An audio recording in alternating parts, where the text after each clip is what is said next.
الحمد لله رب العالمين، والصلاة والسلام على سيد الأنبياء والمرسلين محمد النبي الأمي وعلى آله وصحبه أجمعين. أما بعد، فأعوذ بالله من الشيطان الرجيم. بسم الله الرحمن الرحيم. ويقول الذين كفروا لولا أنزل عليه آية من ربه قل إن الله يضل من يشاء ويهدي إليه من أناب الذين آمنوا وتطمئن قلوبهم بذكر الله ألا بذكر الله تطمئن القلوب. صدق الله العظيم. مخکې د دې آیت ترجمه واورئ. شروع کوم خالص په امداد د نوم د الله چې ډېر زیات مهربان او همیشه مهربان دی. وایي هغه کسان چې کافران دي ولې نه نازلېږي په دې پیغمبر باندې یو آیت د طرفه د رب د ده نه چې کوم مونږ غواړو، فرمایشي معجزه ولې نه راځي؟ قل ورته ووایه ان الله یضل من یشاء، چې بېشکه الله تعالی ګمراه پرېږدي هغه څوک چې د هغه اراده وي.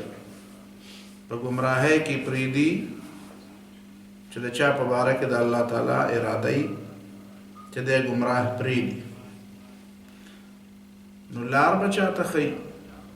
ویهدي الیه من اناب، او الله تعالی خپل ځان طرف ته رهنمایي کوي هغه چاته چې څوک الله طرف ته راګرځي، چې د چا په زړه کې د هدایت طلبي. او دا خلک څوک دي چې د چا په زړه کې د هدایت طلب دی؟ الذین آمنوا، دا هغه خلک دي چې د ایمان راوړو. وتطمئن قلوبهم بذکر الله، او قراری نیسي د هغوی زړونه د الله تعالی په یاد.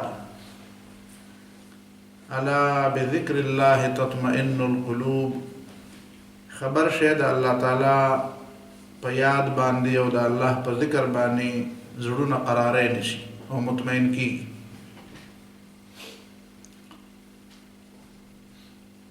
ژوند دا یو سفر دی، او د دې سفر یو منزل او یو آخرنی پړاو هم دی چې د هغې نه پس بل پړاو نشته. د منزل د تعین نه بغیر سفر کول دا وخت ضایع کول دی. او د منزل نه مخکې چې کوم پړاوونه راځي هغې یو پړاو ته منزل ویل دا هم جهالت دی، دا هم د منزل نه ناخبري ده. د رهنما نه بغیر په ناشنا لارو باندې تلل دا هم قمقلتوب دی، او دا د منزل سره بې وفایي هم ده، او دا د منزل په باره کې غیر سنجیدگی هم ده. سنجیده خلق چې یو منزل ته ځي نو یا په خپله دغه منزل نه خبري او د منزل ورته پته وي، او یا ورته دغه منزل ماهر رهنما په قیادت او په مشرۍ کې هغه طرف ته روان. درېیمه خبره دا ده چې د منزل لارې کله سختي دشوار گزاري، پای کې کندې کپري، پای کې تیارې او مشکلات، نو بیا دې دپاره ډېر لوی عزم او ډېر لوی همت هم ضروري دی، ډېر لوی قوت فیصله هم ضروري دی، مستقل مزاجي هم ضروري ده. خو د ټولو نه زیات ضروري یو داسې سهاره ده، یو داسې تکیه ده چې هغه سهاره په هیڅ صورت کې د سړي لاس نه پرېږدي. د دې نه پس درېمه او څلورمه خبره دا ده چې د سهارې نه بغیر په داسې دشوارګزارو لارو باندې او په داسې سختو منظرونو باندې سفر کول دا بدبختي ده، ځکه چې په لاره کې ډېرې خطرې دي او دا خطرو نه د بچ کېدو دپاره د سامان او د اسبابو د دې ضرورت دی. د ټولو نه زیاته مضبوطه سهاره چې په هیڅ حالت کې څوک نه پرېږدي، که سړی خپل لاس نه وباسي هغه جدا خبره ده، خو نه دا سهاره دا رسۍ نه ماتېږي نه شلېږي، نه دې کې څه کمزوري راځي او نه چې د دې سهارې د اخرنی سر د چا په لاس کې دی هغه د هغې نه غافله کېږي چې د دې دا بل سر چا نیولی دی. هغه سهاره د الله تعالی ده، هغه منزل د الله تعالی د رضا حصول دی.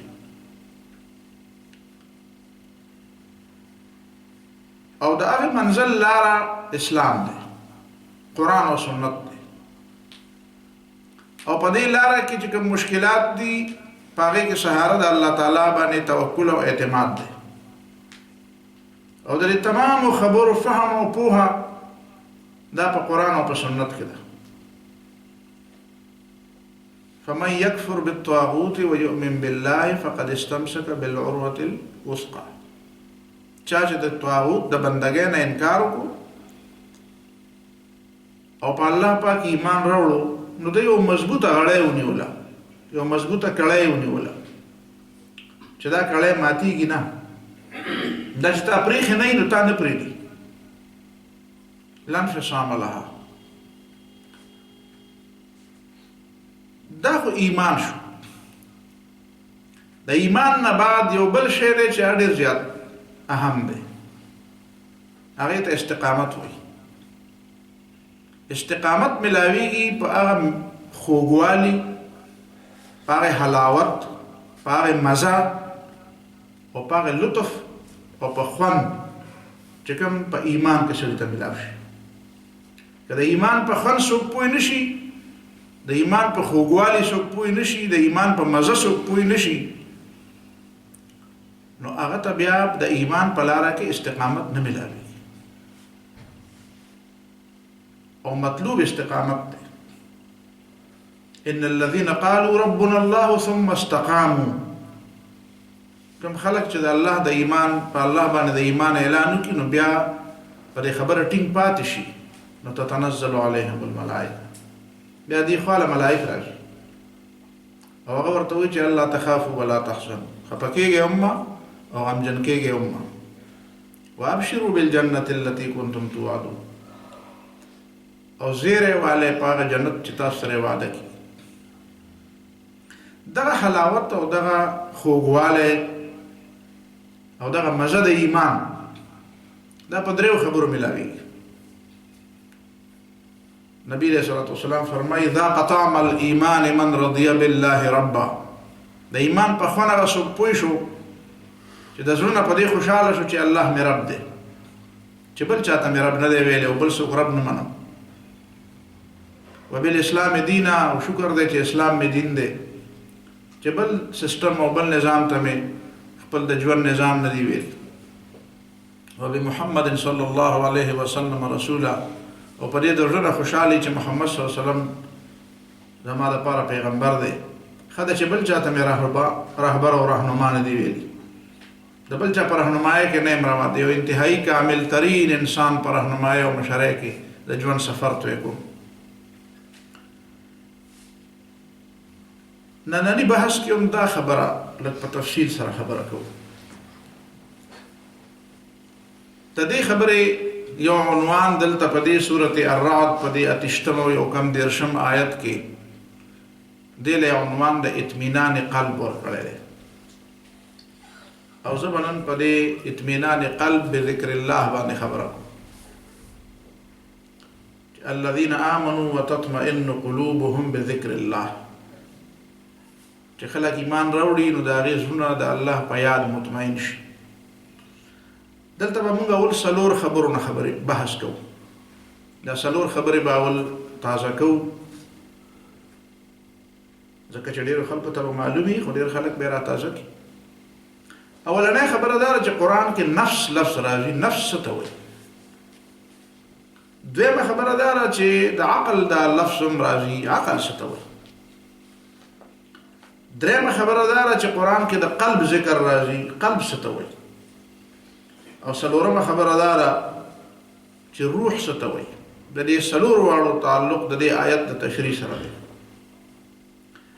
دا چې کله مونږ زده کوو یا راتازه کوو، نو بیا به دوه خبرې نور زده کوو یا راتازه کوو، چې هغه دا ده چې یو سکون دی او بل اطمینان دی. دې دواړو کې څه فرق شته که دا یو شی دی او که دا جدا جدا څیزونه دي؟ دا دوه خبرې چې مونږ راتازه کوو، نو بیا به په آخر کې یو بله خبره زده کوو چې ذکر د الله څه ته وایي او د هغې په ذریعه باندې اطمینان قلب څنګه راځي، او چې دا اطمینان قلب نشي نو بیا به څنګه چلي، او چې وشي نو بیا به څنګه چلي. اولنۍ خبره ده چې نفس څه شی دی. د نفس په باره کې په قرآن مجید کې دا درې آیاتونه ډېر بنیادي دي. اولنۍ آیت ان النفس لاماره بالسوء. نفس چې دی دا ډیر زیات حکم کوونکی دی په ګناه او په بدۍ. دویم آیت چې د دې نفس په باره کې راغلی دی نو هغه دی چې الله تعالی په هغه باندې قسم خوري چې لا اقسم بالنفس اللوامه. هغه نفس چې هغه سړی کله غلطي وکړي او ګناه وکړي نو دی ورته ملامته وایي دا دې ولې وکړو. هغه ضمیر چې هغې ته خلک زنده ضمیر وایي، ژوندی ضمیر ورته وایي. نفس بیا دا شی شي او د ده عروج او د ده اخرنی پیک، اخرنی هغه چوټي او لویه مرحله د دې دا ده چې کومه ده ته میلاو شي، هغه دا ده چې یا ایتها النفس المطمئنه ارجعي الى ربك راضیة مرضیة فادخلي في عبادي وادخلي جنتي. هغه نفس بیا مطمئن شي. الا بذکر الله تطمئن القلوب. او چې دا مطمئن کېدو مرتبې ته ورسېږي نو بیا د الله تعالی د طرف نه دته یو بشارت او یو زیری میلاو شي. الله تعالی ورسره برای راست خطاب وکړي چې ارجعي الى ربک، خپل رب ته واپس لاړ شه. واپس کېدو مطلب دا دی چې سړی د کوم ځای نه راغلی هغې ته واپس کېږي. ته د رب د طرف نه راغلی وې نو بیرته واپس لاړ شه، بس اصل خپل منزل ته واپس لاړ شه. او راضیه مرضیه، ته به خوشحاله او ستا د خوشحالۍ کوشش به کېږي، ته به خوشحاله کولی کېدی شي. اراده به داسې، کارونه به داسې کېږي چې به ستا د خوشحالولي. یوازې دا نه کله کله سړی هسې په یوه وړه خبره خوشحاله شي. نو دلته بعضې خلکو ذهن کې به دا راځي چې راضیتن او مرضیتن دواړو کې څه مطلب شو؟ دواړه نو راضي سره په وړه خبره هم راځي، زیاره بس ټیک ته ما پې رضا ده. نه، مرضیتن ته به ځکه راځي چې ستا د راضي کولو کوشش به کېږي. الله تعالی به دې رضا کول غواړي، الله تعالی به دې خوشحالول غواړي. دې کې د اولنۍ آیت چې دی دا د دې نفس هغه مزاج منتخب. دا نفس دی څه شی؟ نو لاماره بالسوء. د نفس کې په خپل حالت کې پرېږدي نو دی امر بالسوء کوي. دی په ګناه سړي ته، دی ګناه ته مایل دی، دی کې خباثت دی، دی کې شر دی، د شر طرف ته ورمایل دی، د غلطیانو طرف ته ورمایل دی. گویا که موږ دا ویلی شو چې نفس په دې وجود کې دننه د شر د قوتونو مرکز دی. البته د دې اصلاح کېدی چې دی قابل اصلاح دی، دی نجس العین نه دی، دی قابل اصلاح دی، خو دی د شر مرکز دی. او په دې کې چې کوم شرونه دي نو په هغې شرونو په سر باندې یو درې څلور شرونه د دې په دې سر دي. لکه مثلا د چا دشمنی او د چا محبت، نفرت او غضب، شهوت، خوف، طمع او لالچ، دا څو څیزونه چې دي دا د دې په دې سر پراته دي. دا ټول څیزونه او د دې نه علاوه هغه باقي د شر مرکزونه او د شر قوتونه چې راجمع کړي نو دا په دې نفس کې دننه پراته دي. خو دا نفس قابل اصلاح دی. ونفس وما سواها فألهمها فجورها وتقواها.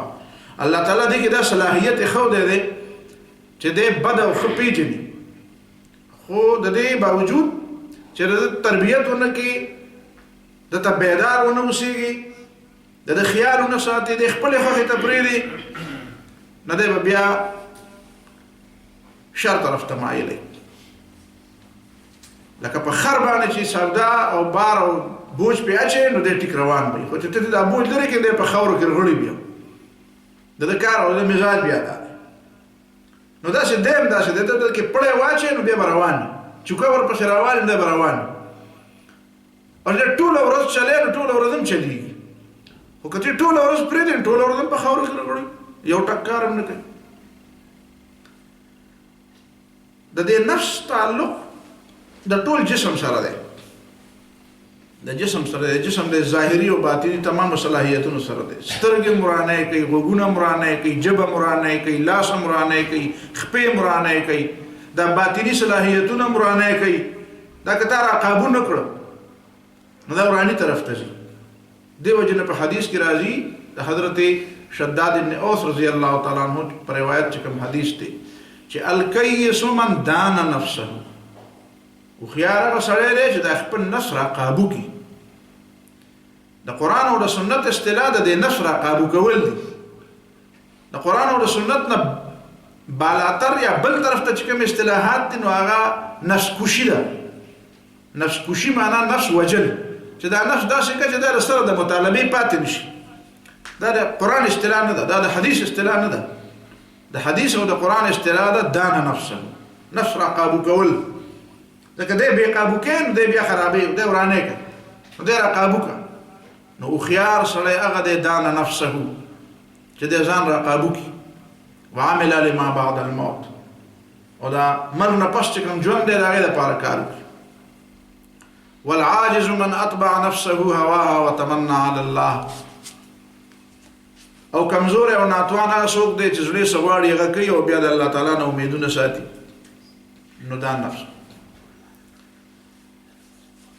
د تمام جسم سره د نفس تعلق دی. قرآن موږ ته هم دغه خبره کوي. قرآن کله کله د تمام جسم تذکره کوي او لفظ د نفس وایي، لکه وایي قو انفسکم و اهلیکم نارا، قو انفسکم و اهلیکم، ځانونه او خپل بال بچ د دوزخ د اور نه بچ. کله قرآن وایي وفي انفسکم افلا تبصرون، ستاسو په دې نفسونو کې د الله تعالی د توحید دلیلونه دي، سترګې ولې نه غړوي. کله وایي سنریهم آیاتنا فی الآفاق وفي انفسهم حتى يتبين لهم انه الحق، موږ به دې ته د خپل توحید نښې په دې اطرافو د عالم کې مخیو، د خپلو نفسونو کې به دې ته په دې خپلو وجودونو کې به متوخیو، او دې ته به دا پته ولګي چې دا قرآن او سنت چې څه ویلي دا ټیک دی. بیا چې کله موږ د قربانۍ مطالبه کوي وایي جاهدوا باموالکم وانفسکم فی سبیل الله، په خپلو نفسونو باندې په خپل ځان باندې جهاد وکړي. نه نفس نه مراد د ټول جسم. داسې چې موږ ته ویلي خلقکم من نفس واحده، تاسو د یو نفس نه پیدا کړي. دې زمانه کې بعضې خلک وایي دې نفس نه مراد یو سل دی، یو ډي ان اے دی. نه نه، دا نفس نه مراد دا ټول وجود دی. نو خلقکم من نفس واحد، دا خو په دې وجود کې دننه د دې نفس تعلق شو. د دې وجود نه بار د دې نفس د تعلق مثال دی په دې کائناتو کې دا مادیات، دا مادي څیزونه، دا چې کوم مخصوص او مادي څیزونه دي، دې کې هم تیاره ده. دا هم تیارې طرف ته ډېر زیات مایل دي، دې کې رڼا نشته. دا رڼا راتنبوي. حیواناتو کې هم داسې دي چې هغه هم د انسان د دې نفس څه مثالونه دي. بعض حیوانات داسې الله تعالی پیدا کړي چې پای کې د لیدو قوت زیات دی، په داسې څه پیدا کړي چې پای کې د بویولو قوت ډیر زیات دی، بعضې داسې پیدا کړي چې پای کې د منډې قوت ډیر زیات دی، بعضې داسې دي چې پای کې جسمانی قوت ډیر زیات دی. دې وجې نه د انسان ته الله تعالی عالم ویلی دی، او دا بهر دنیا هم عالم دی. نو دا یو عالم اصغر دی، او دا باقی عالم د دې مثال دی. دې نفس نه بعد دویم شی چې دی هغه عقل دی. عقل څه ته وایي؟ نو اول د دې عقل په دې لفظ خبره کوو.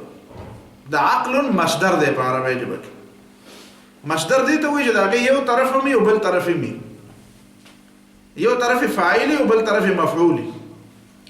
نو عقل معنا تړل، نو تړونکی به هم څوکي او تړلی شوی به هم څوکي، او د ده به څه متعلقین هم وي، په څه به یې تړلی، د څه نه به یې تړلی چې دا کار به نه کوې.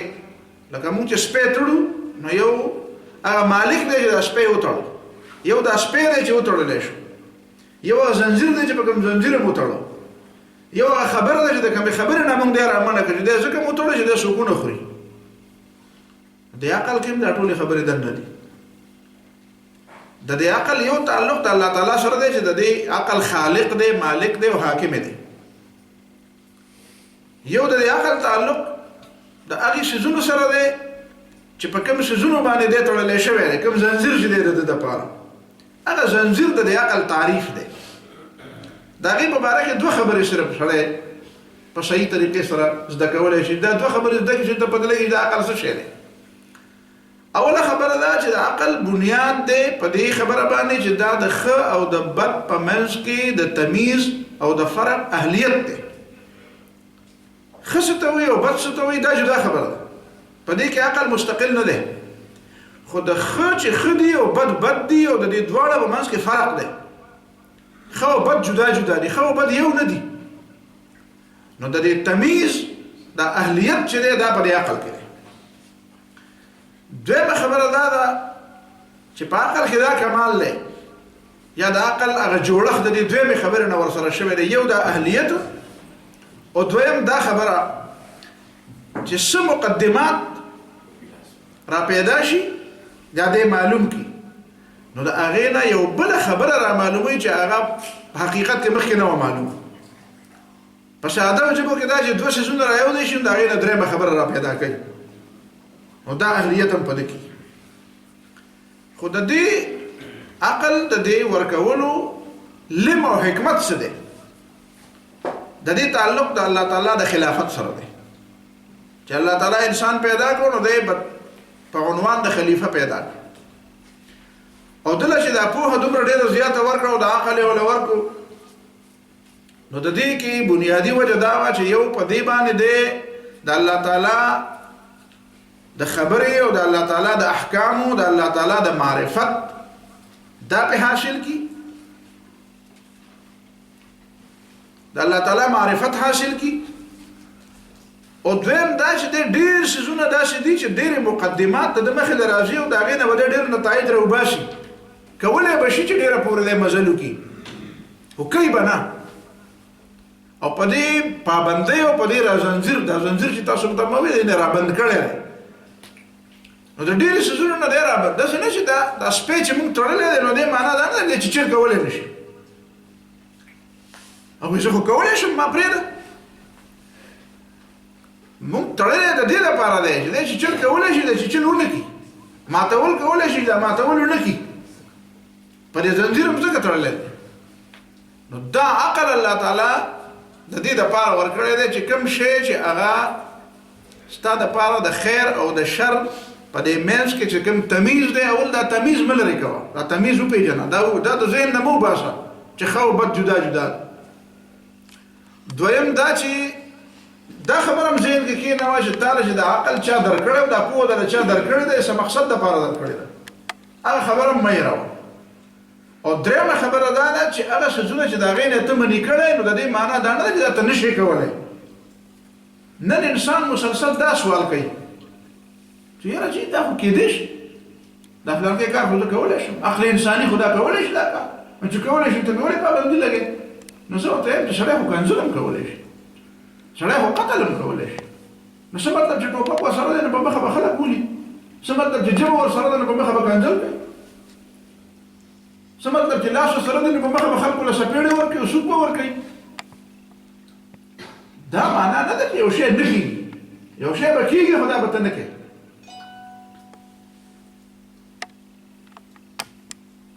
لہذا د دې عقل مطلب تړل شو، تړل او پرانستل. تړل د څه دپاره دي او پرانستل د څه دپاره دي؟ د دې عقل د دې دواړو پهلوګانو د پوهې نه پس چې یو پهلو یو تعلق یې د خالق سره دی او بل تعلق یې د خپل ځان او د خپل ماحول سره دی. په دې تنازل کې د یو بل تعلق د خپل ټول وجود سره هم دی او د خارجي دنیا سره هم دی. د قوای نفسانی چې ورته موږ وایو د انسان د طاقتونه، د دې انسان د طاقتونو سره هم د عقل یو تعلق دی. اگر چې د مرکز دماغ دی، هغه دماغ هم مادي دی او د تعلق سره د ټول بدن د قوتونو سره دی، نو په دې کې د یو فضیلت حاصل دی. د بدن په دې باقي قوتونو باندې د عقل ته یو فضیلت حاصل دی. هغه فضیلت ورته دا حاصل دی چې د کې رڼا ده، د چراغ دی، د داسې دی لکه لاټین، داسې دی لکه بیټري، لکه ټارچ. دا باقي وجود داسې دی لکه تیاره. گویا که موږ داسې وایو چې دا سترګې، دا لاس، دا غوږونه، دا خپې، دا قوت شهواني، قوت غضبي، د وجود دا تمام قوتونه دا داسې دي لکه په تیاره کې چې لکه دې ته چې تیاره. د عقل یو داسې شی دی لکه د سره چې ټارچ دی، د سره چې بیټري ده. د دې ټارچ او د دې رڼا او د دې بیټرۍ په وجه باندې د په دې ټول وجود باندې هم حکومت کول غواړي او په دې بهر دنیا باندې حکومت غواړي. ځکه چې د دې عقل یو مثال د دې وجود نه علاوه د بهر دنیا هم د بهر دنیا مادي دنیا ده. په دې مادي دنیا کې هم تیاره ده. دا مادي دنیا چې ماده ده، چې ماده ده نو د دې معنا ده دا تیاره ده. د دې بهر دنیا د تعلق په نتیجه کې او د دې دنه جسم د تعلق په نتیجه کې په دې بحث کې د عقل ته کوم فضیلت حاصل له غورواله حاصل له درنا د دغه په وجه باندې په دې باقي ژوند، په دې باقي جسم باندې او په دې باقي دنیا باندې حکمرانی کول غواړي. دغه وخت کې دوه خبرې یې. اوله خبره دا یې چې د چا پیدا کړي او زه د سيزونو را باندې کړم، د دغه سيزونو را باندې کوشش نه کوي، نو د بغاوت کوي. دا د بغاوت د لفظ یوازې زنه استعمالوم، دا ډېر د پخوانه استعمال شوی دی. علامه اقبال هم دا د بغاوت لفظ استعمال کړی دی. په فارسی کې یو شعر ویلی دی، وی سپاه تازه برانگیزم از ولایت عشق که در حرم خطری از بغاوت خرد است. وی د مرکز نه، د مرکزی ځای سپاه تازه برانگیزم از ولایت عشق. د عشق نه مراد دی د الله تعالی محبت. د الله تعالی محبت ایمان دی.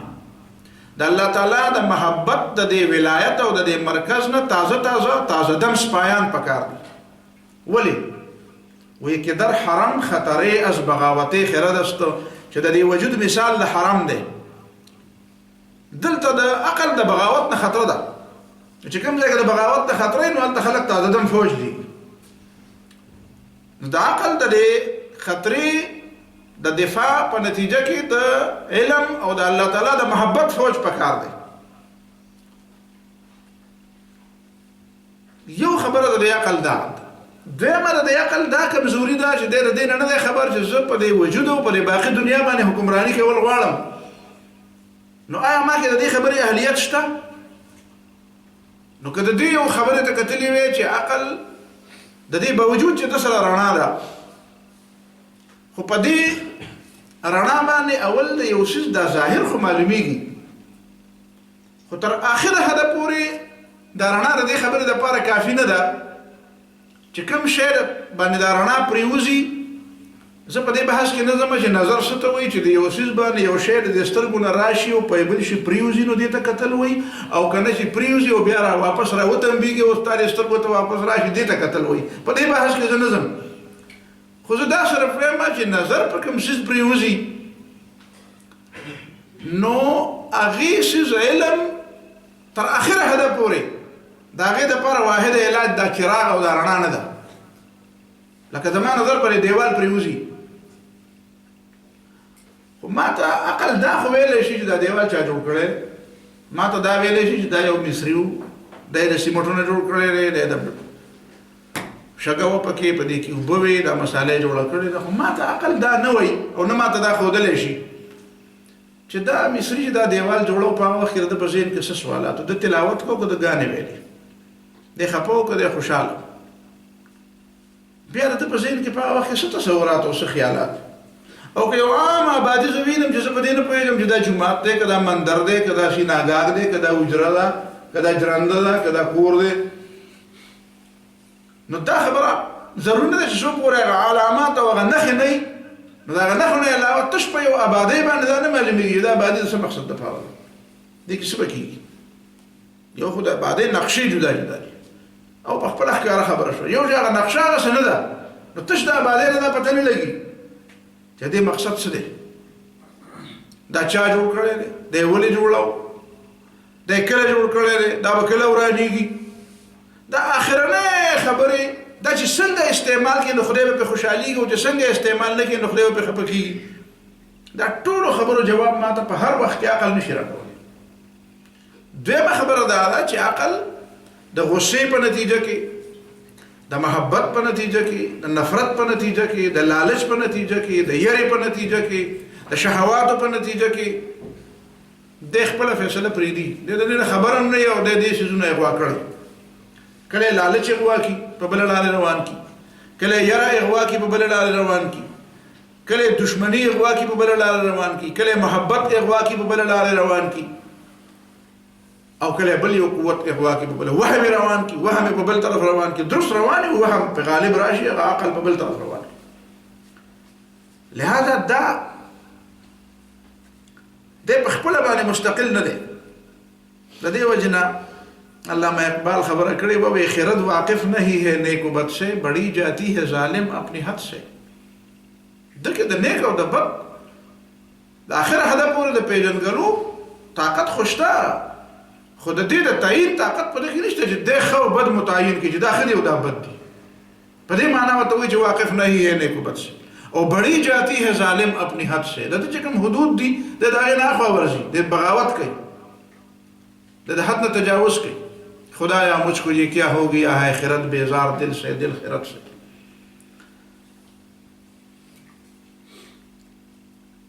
عقل د تخلیق مسله نشي حل کولای څنګه چې تاسو ته ماره دیوال خبرو عقل دا ټول څه نه ګوري د کائنات ته ګوري دي کې ګوري دا مقدمه دا او دا مقدمه دا د نتیجه وروته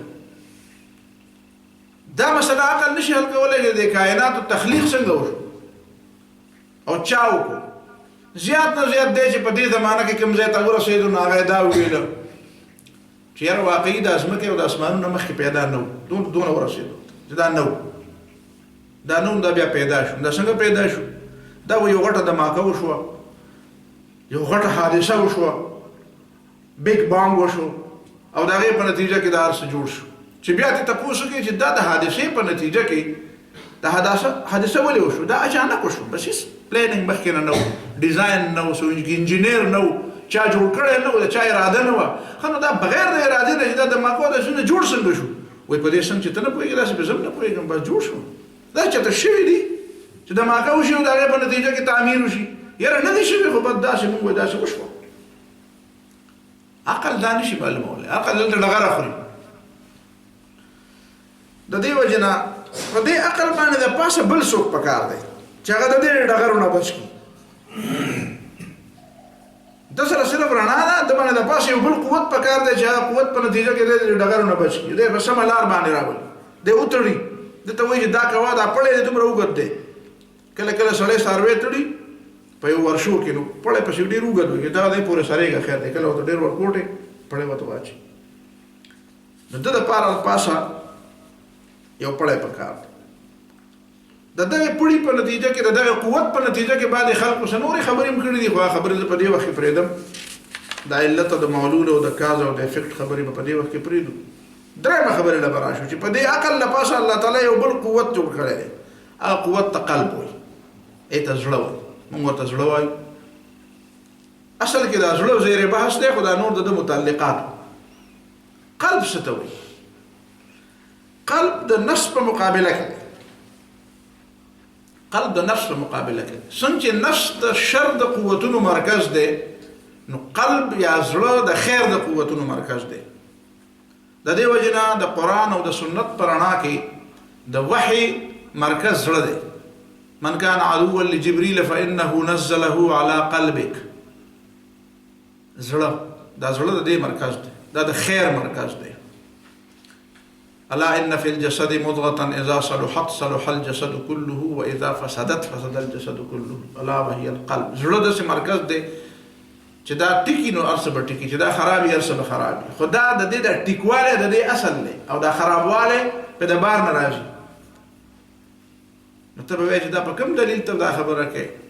دا په حدیث کې دا خبره کوم چې رسول الله صلی الله علیه وسلم فرمایي چې سړی ګناه وکړي کنه نو نکتت فی قلبه نکتة سوداء، دا په زړه کې یو تور داغ شي. دې معنا دا چې سړی ګناه نه کړي یا ګناه نه کوي نو زړه کې داغ نه، نو داغونه په سپین شي باندې لګي. د مخ کې په داغونه بیا په څه یو داغ یو داغ په پای کې څه اثر کوي.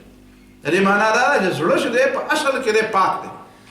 زړه په اصل کې د روح مرکز دی، زړه په اصل کې د وحی مرکز دی، د اصل صفائی ده. خو دغه دا ګناه، دغه دا داغونه او دغه دا غلطۍ او دا خرابۍ چې په دغه راځي دا په کې د بار نه راځي او هغه داغونه بیا وینځل کېږي هم، هغه داغونه بیا پاکېږي هم. او دغه باندې قرآن دته قلب سلیم ویل دی. الا من اتى الله بقلب سلیم اذ جاء ربه بقلب سلیم. ابراهیم علیه السلام مبارک وي. قلب سلیم معنا دا چې بلې زړه داغونه نه لګېدلي، دا داسې زړه چې دا د فطرت په پیدایش باندې باقی پاتې و، دغه ګندګي نه راغلي، دغه خرابي نه راغلي، دغه څه مشکل نه را پیدا شوی. زړه فیصله هم کوي او زړه د دماغ فیصله رد کوي هم. دماغ ته تماوي دا پر ټول وجود باندې د حکمرانه زور لګي، خدا زړه کله کله د مزغو د فیصله مسترد دي. دا مونږ په پښتو کې وایو دا یو زړه مې وسوي دا بل مې وس یو بل سوي. دا په حقیقت کې د زړه او د دماغ جنگ دی. دا په حقیقت کې د دوه قوتونو یو بل سره مقابل راځي. خو دې لپاره اصطلاح جدا جدا ده. موږ د پښتو اصطلاح دا ده او د انګریزانو اصطلاح ده چې ډبل مایند شو. نو ډبل مایند نه، مایند خو یو دی، ډبل کېږي سړی نه. خو دې معنا دا ده چې یو طرف ته او بل طرف ته. کله کله خو سړی په خبره کې شک نه ځکه، خو کله کله دا شي چې خبره ډیره زیاته اهمه وي، د هغې مختلف پهلوګانې، نو سړي ته دا پته نه لګي دلته هدایات څه دي. دې وایي نه په بعضې صورتونو کې رسول الله صلی الله علیه وسلم خلکو ته وایي استفتح قلبک، د زړه نه تپوس وکړه، د زړه نه تپوس وکړه.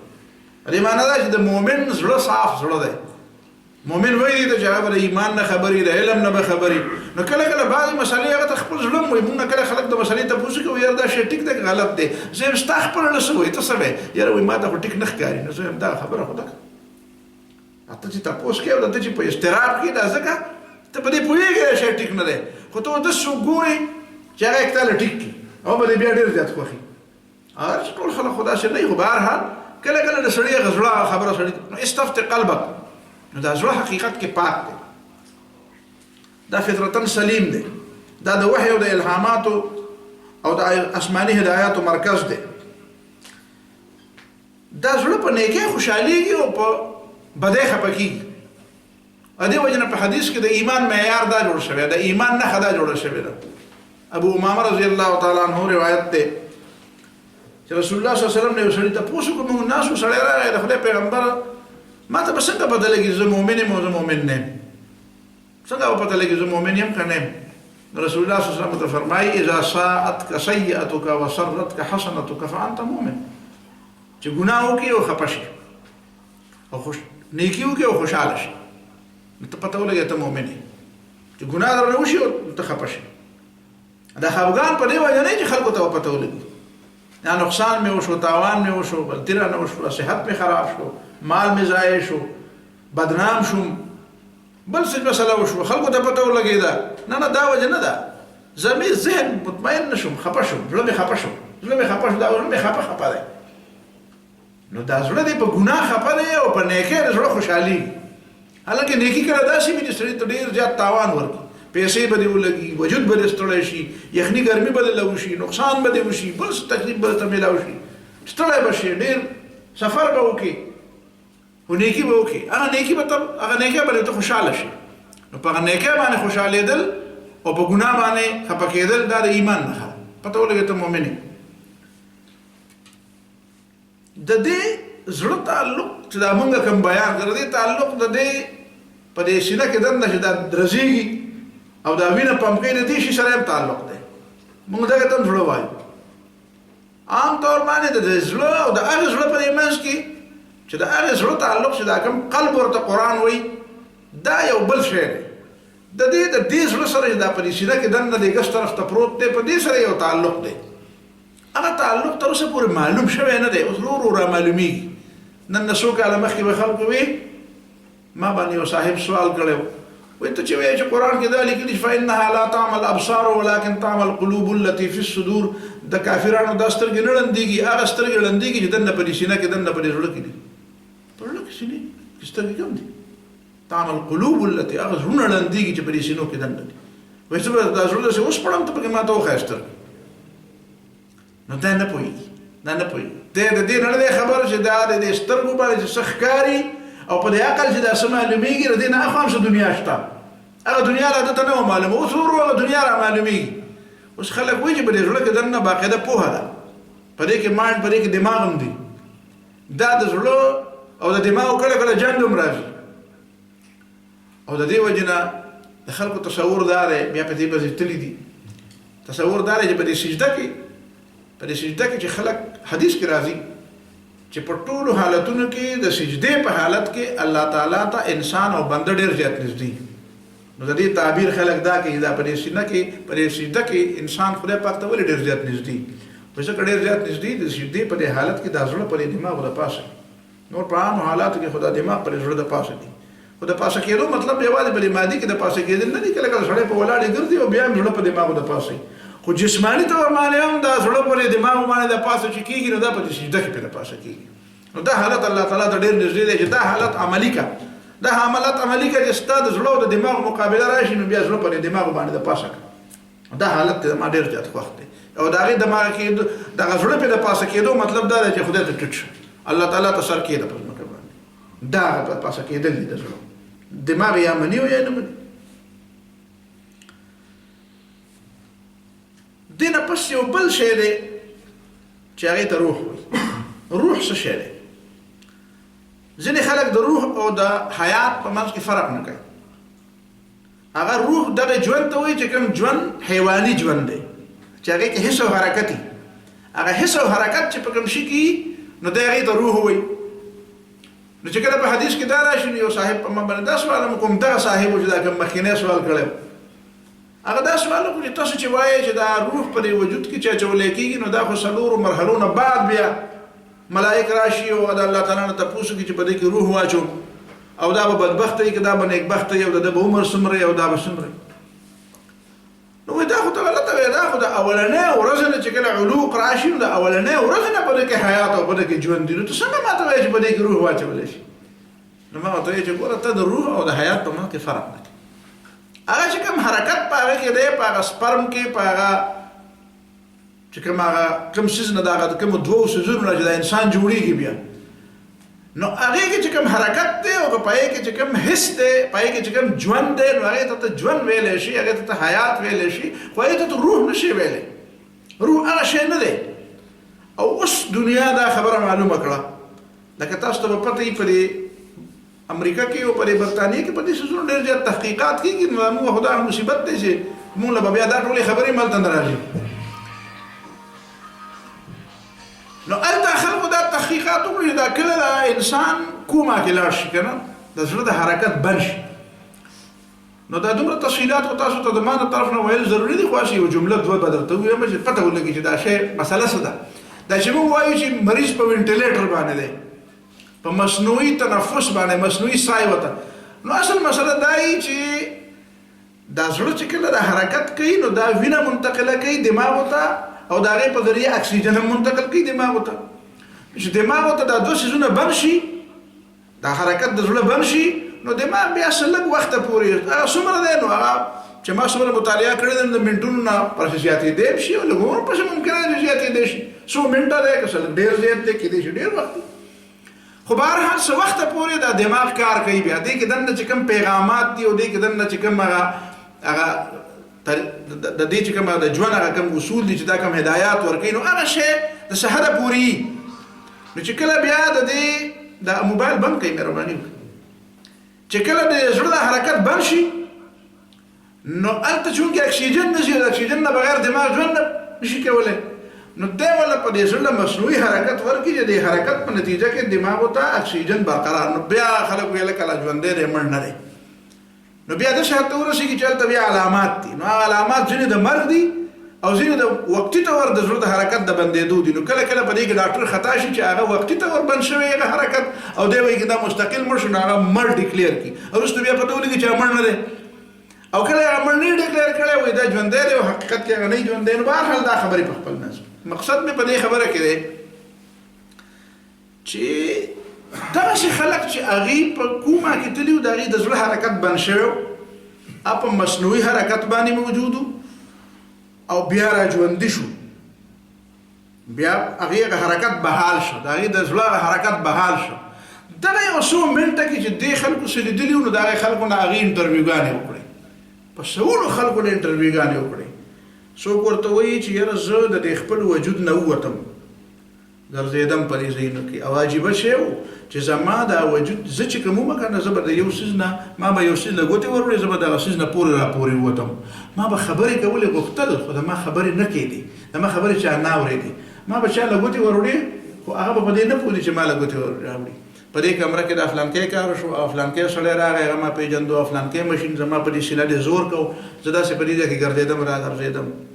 ځینې پکې وایي چې نه زه چې د دې ځای نه ووتم چې مې کتل یو تور غونته کې شپه غونته کې یو شی و، کله وایي یو سورنګ غونته کې یو تور سورنګ و، تیاره سورنګ و، په هغې کې ننوتم، کله وایي چې خطرناک څیزونه زه ډېر زیات ویرېدم. دا څه دا ته چې وی دلته ډاکټر ته پته وه ته خو دلته ژوندی زړه د حرکت کوي په مصنوعي تنفس باندې ته مړ نه، نو دا څه شی دي دا څیزونه چې دا پاته وتي دي دا، او ته پکې بیا وایې ته پکې بیا رالم کېنه. اوس وی یاره پته ولګېده چې دا انساني ژوند جدا شی دی او دا روح جدا شی دی، پته ولګېده دا هغه روح دی. دا اوس هغه خلک مني، هغه خلک اوس مرګ هم مني، حتی که هغه حیات بعد الممات باندې اوس لګیا دي او دې نه دا پته لګي چې عقل دا پرو کولی شي چې د ژوند نه پس مرګ شته او د مرګ نه پس ژوند شته، د ژوند نه پس مرګ خو خود مني، وایي دا مونږ عقل مونږ دې ته نږدې یو چې مونږ دا پروف کړو، دا ثابته کړو په عقل باندې، ساینس دا خبره ثابته کړي چې د دې مرګ نه بعد ګوره یو بل ژوند شته، ځکه چې دا روح چې څه ته وایي دا مسلمانان چې به ورته روح وایي، دا قرآن او حدیث کې چې ورته روح، دا شی خو ثابتېږي روح. دا یو جوهر دی، جسم نه دی، روح جسم نه دی. خلکو ته جسم لطیف ویلی دی، خو دغه جسم لطیف نه مطلب جوهر دی. ته به دا په دې کې څه دي چې ته ما ته ویلی وایي جسم دی که جوهر دی؟ ما وایي جوهر وجود لري خو په جوهر کې تقسیم نه کېږي، او جسم وجود لري خو په جسم کې تقسیم کېږي. څومره چې جسم دی هغه جسم کې تقسیم دی، درې تقسیمه پکې کېږي، طول پکې، عرض پکې، عمق پکې، اوږدي، پلنې، جوړي. اوږدوالی، پلنوالی او جوړوالی چې په کوم څیز کې دا جسم دی. په روح کې اوږدوالی، پلنوالی او جوړوالی نشته، دا قابل تقسیم نه دی، قابل تقسیم نه دی. او د دې قابل تقسیم نه کېدو وجه څه ده؟ نو دا بیا په دې وخت کې پرېږدم. دا دوه څیزونه دي. د روح تعلق د دوو معنو سره دی. روح دوو څیزونو دپاره استعمالیږي په قرآن کې. روح یو د دې دپاره استعمالیږي چې څه ته موږ روح وایي چې په دې انسان کې کوم روح دی، دا د خلق نه پس دی، د جسم نه بعد یو شی دی چې دا پکې الله تعالی اچولی. د دې تعلق د دې ټول وجود سره دی، خو دا ناقابل تقسیم دی. دا خپل وجود لري خو ناقابل تقسیم وجود لري. دا د انسان د وجود نه بار ته وځي، ملائک د مړي دپاره باقاعده ټوټه راوړي، په هغې کې ږدي، د هغې نه خوشبويي خېږي، چې بدکار یې د هغې نه بدبويي خېږي، او دا بیا بره وړي. او چې بره د ځای نه او بدعمله او بدکردار د ځمکې نه رابغوي، دا هغه روح دی. یو معنا ده. دویم د روح ترجمه او روح د وحي په معنا باندې راغلی دی. ويسألونك عن الروح قل الروح من امر ربي وما اوتيتم من العلم الا قليلا. روح که په معنا د وحي دام امر ربي دی، او روح که په معنا د دې روح دام امر ربي دی. یعنی یو د خلق عالم دی، یو د امر عالم دی. الا له الخلق والامر. څه څیزونه دي چې په هغې باندې د تخلیق اطلاق کېږي، څه څیزونه دي چې په هغې د تخلیق اطلاق خو په یو معنا باندې کېږي، ځکه چې د خلق مختلفې معنی دي. خلق په معنا د تقدیر هم دی، خلق په معنا د ایجاد هم دی، د عدم نه وجود. په دې معنا چې وایي نو هغې ته بیا روح ته موجود مخلوق ویلی شي. خو یو بله معنا د خلق دا دی چې په هغې کې تدریجي او هغه مادي. نو په دې معنا باندې بیا په روح باندې د خلق اطلاق نه کیږي، ته بیا هغه باندې بیا د امر اطلاق کیږي، ته بیا امر وایي دا د امر نه دی. قل الروح من امر ربي. تاسو به وایي دا د کوم ځای نه ده ثابته ده؟ ګوره قرآن د حضرت آدم علیه السلام په باره کې څه وایي؟ ان مثل عیسی عند الله کمثل آدم. د عیسی علیه السلام د تخلیق مثال د الله تعالی په نزد دی لکه آدم علیه السلام. خلقه من تراب ثم قال له كن. خلقه من تراب، د خاور نه جوړ کړ، د خاور نه جوړ کړ. ثم قال له كن، به وته موجود شه. نو دا خلقه من تراب دا د جسم سره تعلق ساتي، او دا ثم قال له كن دا د روح سره تعلق ساتي. چې د جسم نه جوړ کو به په روح واچو پیدا شو را پاس. آدم علیه السلام د وړوکواله ماشوموالي نه نو را پیدا، داسې څنګه ما او تا ماشومان پیدا شو بیا رالوي شو، نو الله تعالی داسې نو پیدا کړی چې اول ماشوم کو به کني بیا به د ایولوشن والا د گروث ته ایولوشن ویلې. تاسو په خبره پوهیږئ کنه؟ دا چې گروث هغه کوي دا وجود یې غټېده، د غټېدو ته بیا دا ایولوشن شوی، به دا ایولوشن والا خو بیا خو د ارتقاء نظریه د ډاروین هغه بالکل بیا به هغې ته پرې تندي به درته دا لیکلي وي. نو الله تعالی د اول نه داسې غټه باډي ولې جوړه کړې چې ماشوم یې رالوی کړو او په هغې کې ولې روح ور واچو، ماشوموالی یې پرې تېر نه کړو. دې نه بعد دا څلور خبرې چې موږ د یو هدف پورې زده کړې، موږ بیا راځو سکون ته او قلب اطمینان ته راځو. سکون څه ته وایي؟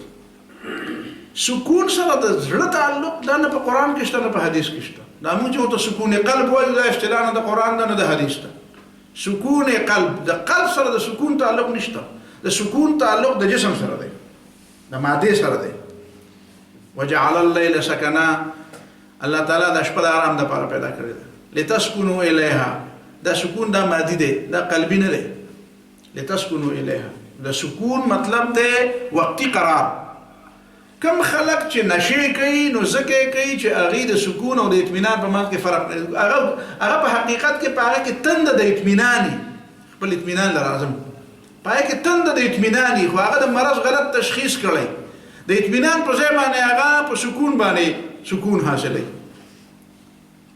یعنی گویا کې هغه ته د منزل هغه داسې دی لکه یو سړی چې په بیلوري باندې د هیري ګمان وکړي، یو سړی چې مثال په طور باندې په یو ډیمي باندې په یو شکل باندې د انسان ګمان وکړي، یو سړی چې په یو څیز ملمع باندې یا په یو څیز پړقېدلي باندې د سونې ګمان وکړي. دا مثال دی د هغې خلکو چې هغوی تږي خو د اطمیناني، اصل شی اطمینان دی، خو دی راځي او د سکون په تلاش کې دي، حالانکه سکون د مسئلې حل نه دی او د اسباب د سکون ګوري.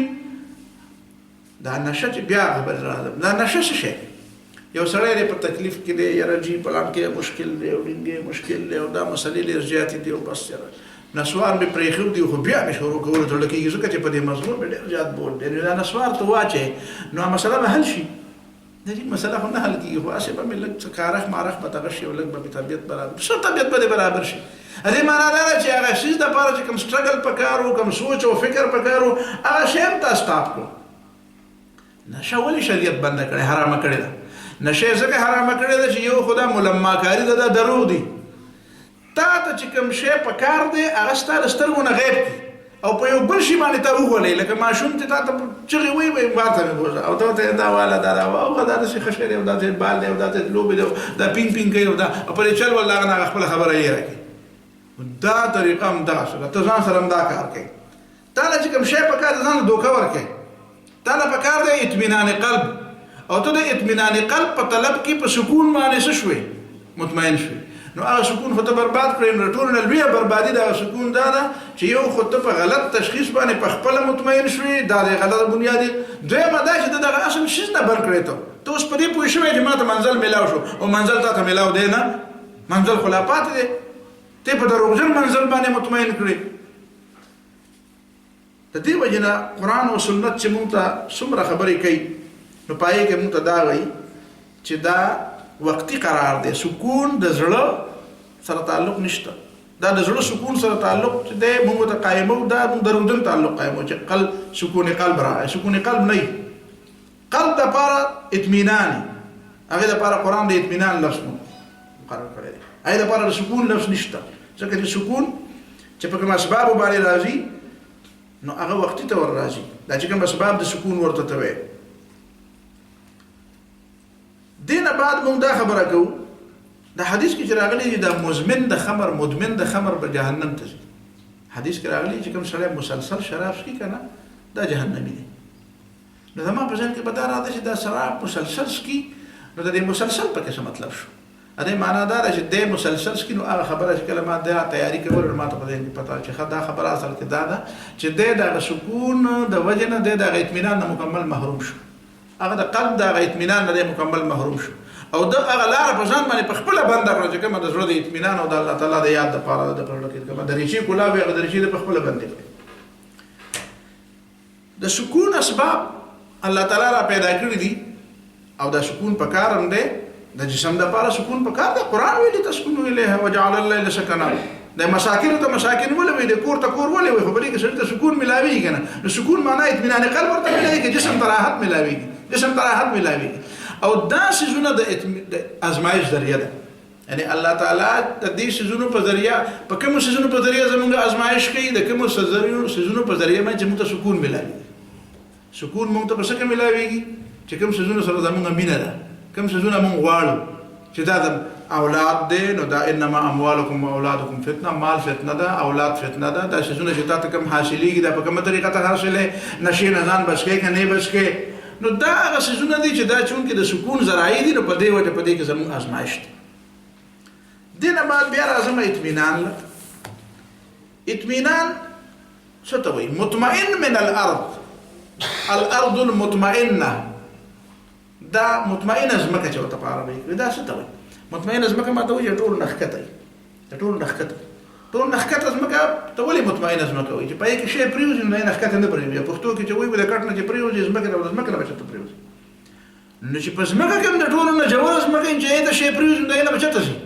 دې معنا دا چې ال تلاش نو د قرار ملو چې بده ته د دینه خو په دې نه کلب د برنه د چت نه بخکته راولېږي بل چت نه راولېږي دا غنه میز ته راولېږي د میز نه بچته بل شي ته راولېږي دا بل شي نه بس مکه ته د زمکه کې به ټول نه جوړ زیته جوړولېږي بس بیا په اخر شي. دا حرم نه دی. حرم تاسو ته دا پته ده چې د مکه معظمه چې کوم زمکه ده په دې ټول زمکه کې د ټول نه جوړ زی هغه چې په کوم د حرم آباد دی. دا ځکه چې دا سبب د اطمینان دی. اطمینان دغه جوړ زمکه ته وایي. په دغه جوړ زمکه کې الله تعالی حرم جوړ کړی. یعنی زین دا وی د په کار د بچو چته ځای وایي. اساس زمون په ځین کې خدا په کار موږ زین کې څه تصور راځي چې دا حرم د آبادی نه ده په یو لوړ میدان باندې په یو لوړ ځای دی په یو لوړ غونډه دی. خدای سره د اطمینان د لفظ تعلق نه جوړېد. د اطمینان د تعلق چې دی دا د جوړ ځای سره جوړېد. نو حرم په جوړ ځای کې دی. مطلب دا دی چې هغه خبره چې هغه د سړی اخرنه د قرار ځای دی. یو څه چې یو ځای کې قرار مومي بیا بل ځای قرار مومي. دغه قرارونه د پړلارې پړاوونه دي. اخرنه هغه منزل چې پای کې دی اخرنه قرار بیا مومي. دا اطمینان دی. اطمینان چې دی دا کومه پیجنو دا سکون مون پیجنو د ما په ځین کې دی. یو مثال لمه یو غریب دا مثال ویل نو تاسو ته ویل چې موږ د دې دوه فرق څنګه پیژنو. عملی مثال نو هغه فرق دا چې ما ته یو انګريز ما ته غب شپ لګول ما ته وی دا راته وایا چې خوشحالي ته څه ته وي؟ خوشحالي پیژنې بیا خوشحالي پیژنې ما ته د کومه حدا پورې خوشحالي پیژنې خوشحالي ته څه ته وي؟ نو هغه عزت نه پوهیږم. ته ما ته خبره وکړه. ته څه ما ته خبره کول ما زه ته دا خبره کول غواړم چې زه ته حقيقي خوشحالي او وقتي او مصنوعي خوشحالي د دې ډول په فرق ته خې او دا د ثابتول غواړم چې حقيقي خوشحالي د الله تعالی په یاد کې ده. وښنګ ما وې دا راته وایي چې د اتوار شپې الته د هفته د اتوار د دوړې چټي نو د اتوار شپې د خلکو ډېرې پیسې جمع کړې ټول د اتوار په شپه والوځي. شرابونه کبابونه ناچ غانې چې ور سره متعلقات شي خو چې زړه په یخ کې پارسه.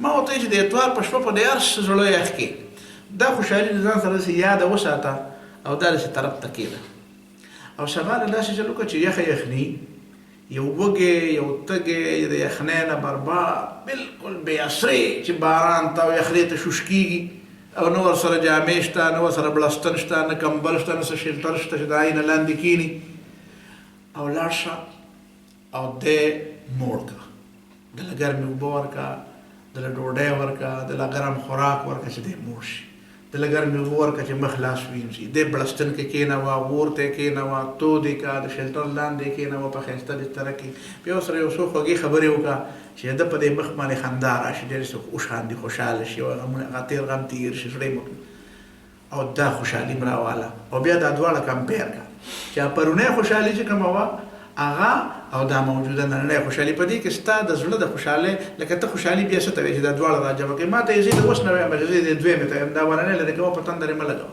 ما ورته دغه هغه سکون دی دغه هغه مادي خوشحالي ده او دا دویمه چې ته زه وایم دا روحاني خوشحالي دی ته اطمینان وایي دا د الله تعالی په یاد حاصلېږي الا بذکر الله تطمئن القلوب دا بې اطمیناني سړي ته ولې راځي اخرنۍ خبرې کوم بې اطمیناني سړي ته ولې راځي بې اطمیناني ځکه راځي چې دی د صحیح او د غلط پهچان ونه کړي دی د منزل او د پړاو فرق ونه پېژني دی د سونې او د چمکدار شي فرق ونه پېژني دی د لوبو د شي او د حقیقي شي فرق ونه پېژني او بیا ورته وروسته چې ته پته ولګي چې هو دا خو زه دوکه شوم د مرض غلط تشخیص وکړي انسان ته صرف مادي وجود وایي حالانکه په دې کې روح هم دی بیا په دې مسایل حیات کې د غلطو اسبابو نه دی امید ساتي د ژوند په دې مسایلو کې چې کوم مشکل راځي د ژوند په دې ژوند تېرول ګران دي که نه حقیقت خدا دی دا چې کوم سړی داسې پوهېږي په مشکلاتو کې ژوند ډېر ګران دی ژوند ډېر